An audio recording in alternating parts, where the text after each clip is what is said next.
dia a tothom i en primer lloc voldria agrair a Acció que se m'hagi invitat a participar en aquesta conferència sobre Iran. Us he de dir que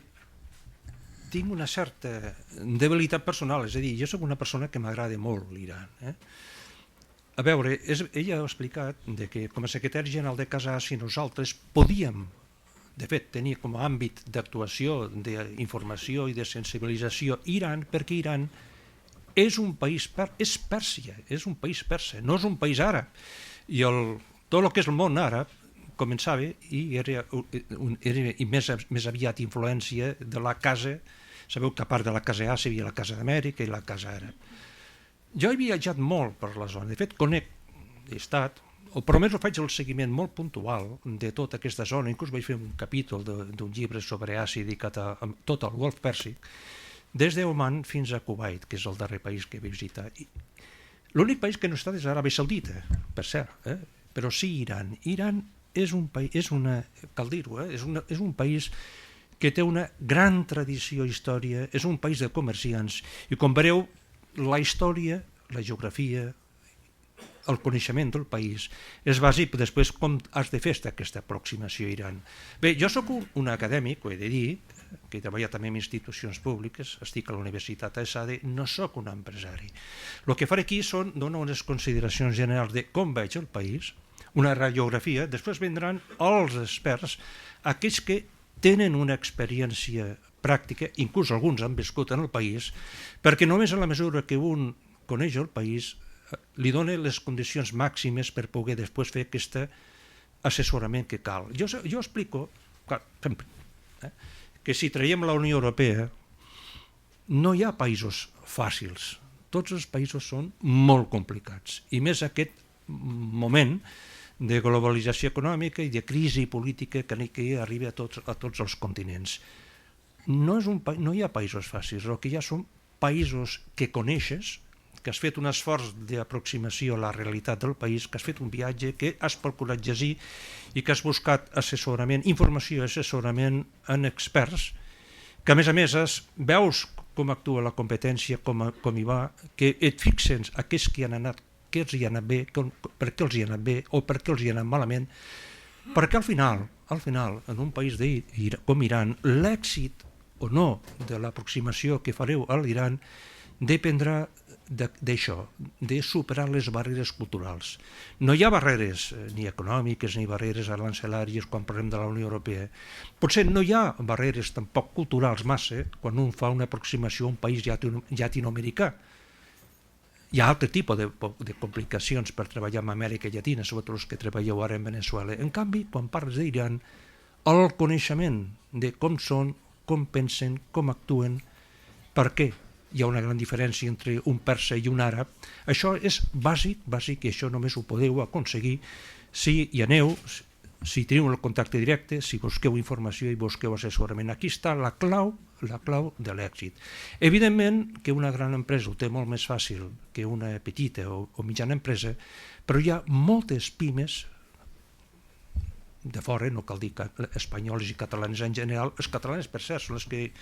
en la major part, les que han fet més aproximació a la realitat iraní, però sobretot el cal de mirar també a Europa com va.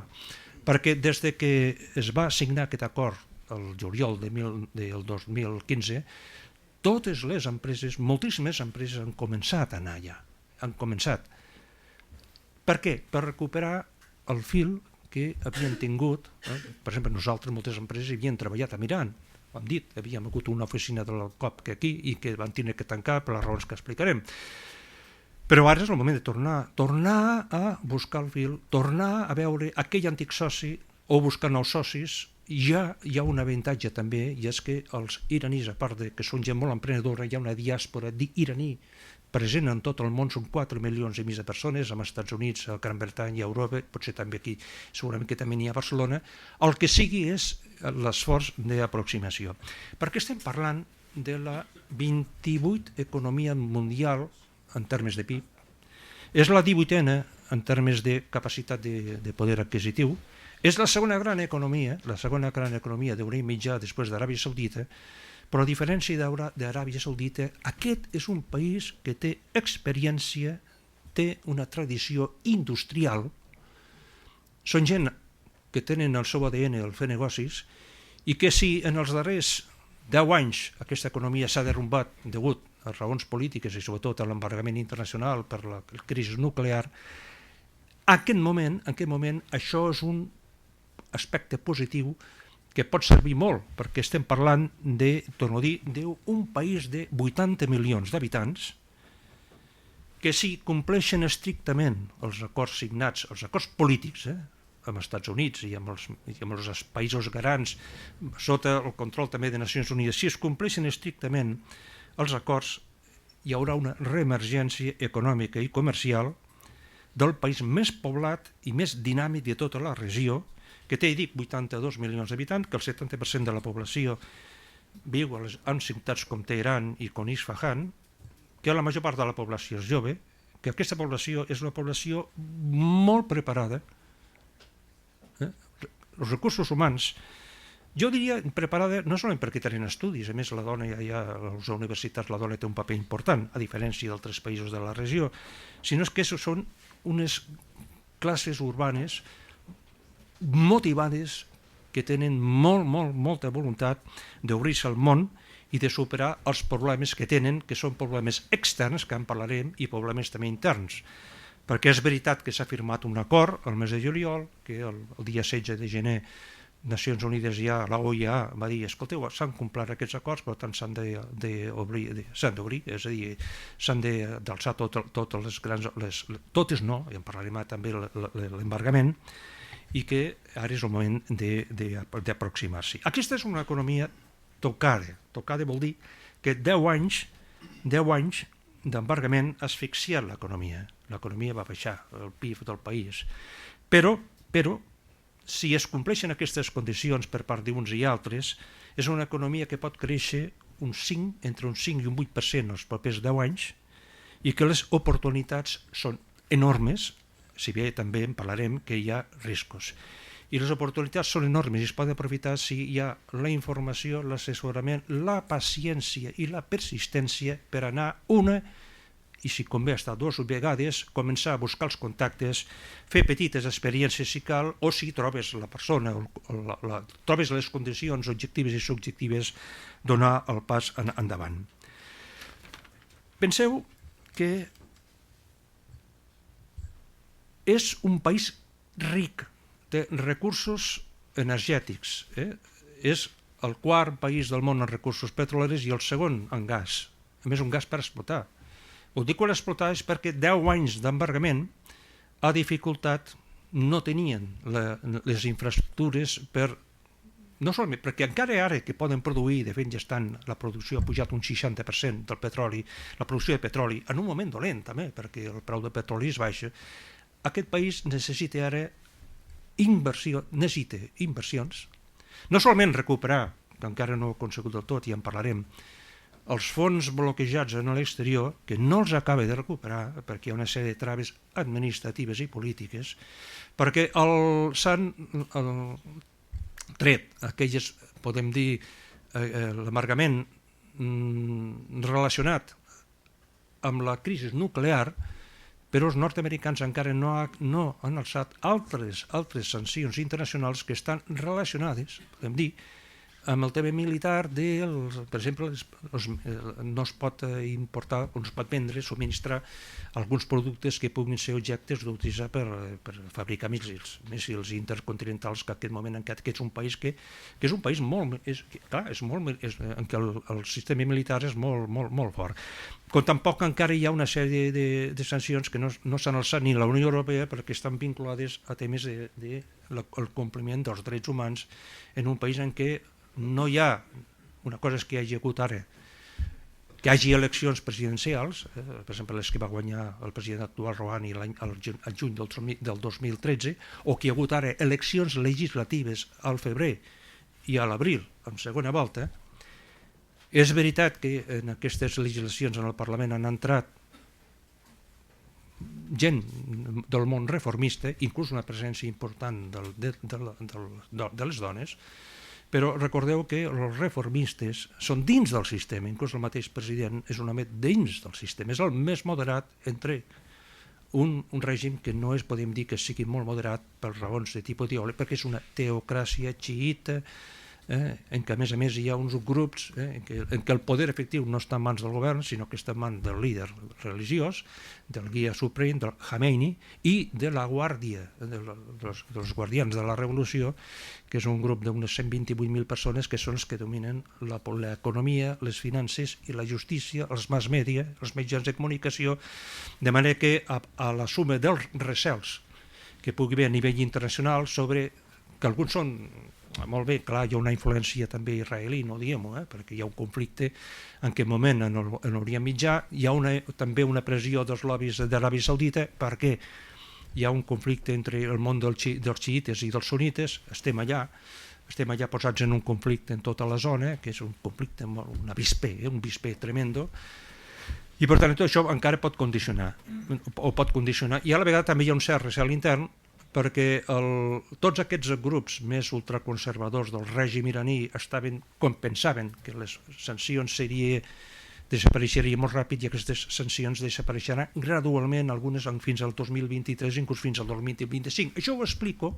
perquè cal saber-ho tampoc. Les sancions, hi ha dificultats pràctiques que no les explicaré a l'hora de fer negoci. Tu vas allà avui dia amb una visa i tens dificultats i has d'anar en caix per moure pel país. Hi ha una sèrie de dificultats que hi són i que cal conèixer-les, però que no són motiu suficient per no preparar el terreny per prendre's seriosament el mercat amb més potencial de creixement i dinàmic de tota la regió, que és Iran, és Pèrsia, l'antiga Pèrsia. Això sí, caldrà armar-se de molta paciència i de molta persistència, que és la paciència i persistència que té també la població del país, perquè podem dir que tot aquest món jove que vol obrir-se, que té un gran interès per les marques occidentals, a un iraní li dius vol comprar marques europees, franceses, britàniques o alemanyes, tots vol comprar marques. Fins ara s'ha hagut de limitar-se a comprar marques xineses, que no és el mateix, perquè cal dir que el primer soci comercial d'Iran ara, per raons que l'embargament ho aprofita sempre Xina és la Xina. I cal dir també que el president Xi Jinping és el primer que va anar. Després del 16 de gener es va presentar a Teheran i firmar un acord de 600.000 milions per 10 anys perquè perdies Xina, ho té més fàcil, a part que Xina també és un model de capitalisme no democràtic que pot lligar molt bé també amb models com aquest, com el cas d'iraní. Però França, Alemanya i també Espanya, evidentment, i Catalunya de manera molt particular, tenen grans oportunitats perquè ho té molt més fàcil una firma europea que no pas una firma. Té més porta d'entrada. Com ho demostra que el president iraní, què va fer? En el mes de febrer va visitar París, va visitar Vaticà, després cal dir que va frenar una miqueta, no va visitar en el mes de maig com tenia previst Bèlgica i també un altre país, no recordo quin altre, que tenia previst anar-hi, perquè encara hi ha aquests problemes de polítics interns que creen una certa incertesa. Oportunitats, totes, perquè el país precisa, a part de recuperar els diners per a financiar la modernització econòmica, necessita transferència de tecnologia i també gestió empresarial per posar-se al dia, perquè cal renovar la base industrial i totes les infraestructures del país que estan anquilosades. Béns d'equip, tindran que ferrocarrils, aeroports, ports, tot això hauran de fer-ho, han comprat ara, de fet han firmat un contracte per comprar 118 Airbus, però és que la flota aèria, si vas encara en aquest moment i agafes un avió, són Boeings, alguns de l'època del Shah, perquè el Shah això sí que era un home que tenia això ho explicava La Vanguardia en un article no fa gaire, un gran interès tenia pel món de l'aeronàutica, però també cal renovar la indústria petrolera, la mineria per augmentar la producció. Un altre àmbit que és molt interessant, serà molt interessant i que de fet Melià ja ha tornat immediatament, és el turisme, perquè és un país que rep són les meves informacions, uns 5 milions d'habitants, aspira a treure'n uns 20 milions l'any 2025, però clar, necessita ampliar i millorar les instal·lacions turístiques i tot, és que realment tot, perquè aquesta gent no tenia ni la possibilitat de poder importar productes occidentals a menys que utilitzessin, com s'ha fet, cal dir que l'embargament mai va ser total, perquè una de les portes d'entrada a Iran era Turquia o sobretot els Emirats Àrabs i de manera molt particular en el cas de Dubai, perquè a Dubai hi ha una diàspora d'uns 300.000 iranis que molts van fugir ja de l'època del Shah, però cal dir que més de 2 milions de persones van fugir més tard d'Iran per raons polítics buscant oportunitats a l'exterior i ara oportunitats que esperem que gradualment, perquè això serà un procés positiu però un procés gradual, perquè les traves externes i internes aniran desapareixent, perquè no em veig jo, clar, que a menys que el govern xiïta s'impliqui molt directament en un conflicte militar, que ja hi és, perquè quines són les traves polítiques? Ja ho sabeu, hi ha un conflicte ja, hi ha un conflicte entre Aràbia Saudita i xiïta, i el món del xiisme, Iran està financiant Hezbollah, del Líbano, està al Iemen, també té una presència important a Iraq, és normal, perquè Iraq la majoria de la població és xiïta, perquè hi ha una província aràbica. Tot això és un caldo de cultiu, però un caldo de cultiu que cal comptar, vull dir, cal saber-ho, perquè si anéssim a mirar els problemes polítics és que ningú agafaria l'avió ni aniria a aquest lloc. Jo recordo, ja us explicaré una anècdota amb la qual vull anar, és que quan vaig anar per primera vegada, i puc explicar-ho, vaig anar per primera vegada a Corea del Sur, que he anat unes 15 vegades crec que a Corea del Sur, va ser l'any 1997 amb el president Negre, el president de la Cambra de Comerç de Barcelona. Recordo que l'ambaixador d'Espanya ja, la veritat era un senyor que no tenia ganes de fer res, porque recuerdo que en la recepción los empresarios le dijeron, oiga, ¿y ustedes qué hacen aquí en Seúl? Si esto aquí, este Corea del Norte, cualquier día se van a liar a hostias el norte y el sur, textualment. Va dir això, jo vaig quedar-me sorprès de que els empresaris se'ls digués això. Evidentment, el que ha de fer i el que està fent en el cas d'acció és explicar als empresaris la radiografia, explicar el que hi ha, quines dificultats pot haver i com superar-les, perquè el país s'ho mereix, com he dit abans. Les sancions aniran desapareixent de manera gradual i caldrà fer un gran esforç per conèixer el règim legal, el règim jurídic, perquè el règim jurídic també, jo soc jurista, no soc economista, és molt complex, evidentment encara falta seguretat jurídica, perquè aquest país ha de fer l'esforç d'adequació a la nova realitat del que és el comerç internacional. Tots ho han de fer, ho va fer Xina al seu moment, recordeu que Xina és una economia de mercat, diuen que són una economia de mercat, si bé que la Unió Europea encara no s'hi ha fet aquest reconeixement oficial, però en tot cas sí que ha fet un gran esforç de renovació jurídica per intentar d'adequar-se als processos d'internacionalització, ha d'incorporar el dret internacional que és global, i trobes tot el que és el marc jurídic d'inversions, de comerç exterior, tot això que diem que és necessari perquè un país pugui rebre inversions estrangeres, perquè el primer que demana el capital estranger per anar-hi és seguretat jurídica, o per almenys unes condicions en què pugui cada vegada entendre que aquesta seguretat jurídica, les dificultats de tipus polític puguin anar superant-se. Viurem encara uns mesos una mica complexos a Iran. Jo us explicaré perquè no podem oblidar que el marc de la política exterior en general és complicat des de Washington fins a Teheran, perquè recordeu que el Partit Republicà podria frenar aquest acord si és que personatges com el Trump poguessin arribar a presidir el país més poderós del món, que hi ha una certa incertesa encara a curt termini, jo crec que encara aquest any serà una certa incertesa, que el teixit empresarial iraní no és transparent, no és tot transparent, perquè ho he dit abans, està controlat per un règim teocràtic dels ayatolats i la influència dels guardians de la revolució, que els costa cedeix aquest poder que tenien, perquè molts d'aquests grups iranís s'han enriquit en els darrers anys gràcies al contraban. Són gent molt poderosa, però a la vegada són conscients, el règim, que si no dona aquesta passa endavant i no s'obre, l'economia acabaria de col·lapsar. Ja estava en una situació quasi de col·lapse en els darrers 10 anys i, a més, havia perdut el PIB. L'any 2015 a més va créixer un 2%, però en canvi créixer un 5 o un 8% dona unes grans oportunitats a una societat com la persa que ho té tot per fer el gran salt endavant. Té, recordem-ho, no solament recursos país, té recursos naturals, sinó té els recursos humans. Hi ha països com Aràbia Saudita, que recordeu que té recursos naturals, no els hi dic mania, però jo no el conec, però més cal llegir els diaris també, però en canvi els hi falten els recursos humans. Gent preparada, gent universitària, el paper de la dona és diferent, deixarà per les coses que puguin sortir a determinats mitjans, però la gent, els iraníes, són gent en el qual si els coneixes, els tractes i els saps establir aquestes relacions de confiança. Abans en parlàvem abans d'entrar, que la clau dels negocis són les relacions de confiança. Però això passa amb la cultura confuciana quan vas a Corea i quan vas a Xina o te'n vas a Taiwan, passa igual quan vas a Hong Kong, passa quan tens la relació amb una cultura budista com la Tailàndia o si vas a la Índia, també has de tindre molt en compte els teus,